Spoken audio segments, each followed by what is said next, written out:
Tula Portokalos is back with her entire family, and this time they're headed to Greece to complete her father's dying wish. But when they get there, not only do they make some friends, they meet an unexpected familiar face. It's My Big Fat Greek Wedding 3. I'm Ronald Young Jr., and I'm leaving the theater.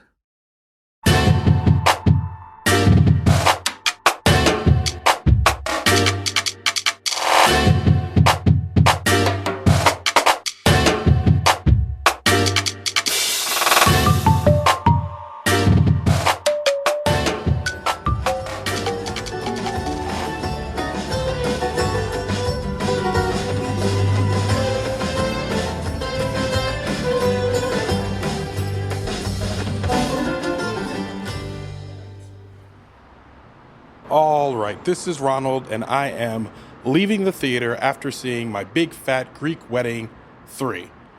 My Big Fat Greek Wedding 3, written and directed by Vardalos, starring Vardalos, John Corbett, Louis Mandylor, Elena Kampouris, Lainie Kazan, Andrea Martin, Gia Carides, and Joey Fatone. It's just me again. By myself. Okay, so once again, summer's over, so the movies are starting to get a lot slower, and I come to you with not only another second sequel, but also another movie that is set in a foreign country.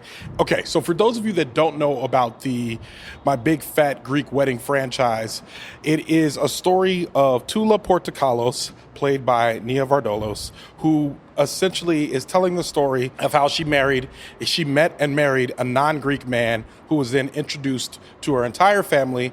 And it kind of goes through all of kind of the cultural bits of being Greek, specifically of being a Greek immigrant in the United States, what that actually looks like, what they actually go through, and how they relate to each other as a family. Actually, and it's not so much of what they go through, it's really how they just relate to each other and outsiders as their family. The first one came out in 2002, the second one came out in 2016, and the third one came out this year, 2023.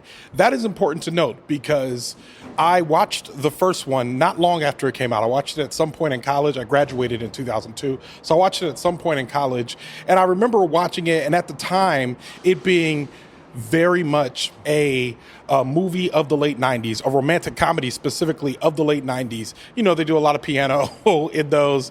There's a lot of, oh no, something went wrong. Is this actually going to work out? Like, just a very classic romantic comedy. And coming from the era that it comes from, being produced by Playtone, which is Tom Hanks's company, and Rita Wilson's, for it to come out of their company, I expected it to be kind of exactly what it was. I watched it again recently. It was pretty much what I remembered. You know, sometimes the jokes were, you watch a movie from the late 90s, early 2000s, and 2023, and you're like, ooh, they are, yeah, some of these jokes are very misogynistic, a little patriarchal, but the movie has grown up with the times. And it's funny because Vardalos has written all three of them, but you can tell that, like, I can tell that she had more and more control as the movies kind of went forward, because the first one is kind of just cookie cutter, like I said, romantic comedy from the 90s. The second one comes out in 2016. There's a little bit more agency in it, especially for women. There's more messaging about being strong women, about what that looks like to be a strong woman. And it even questions the idea of marriage in a way that you would not expect it to. So now we get to 2023, and I am just walking out of this film, and I will say it's unusual to me that this movie was in a theater and not streaming. It's not that it's bad, because I'll say the same thing that I said last week, which is even when nothing much is going on and the plot is a little bit thin, I'm still looking at the beautiful seaside villages in Greece. You know what I mean? So it almost like I'm sitting there looking at it, I'm like, man, between it, the Italian coast and the Greek coast, I got to get over there and see what they talk about over there. You know, like it's beautiful.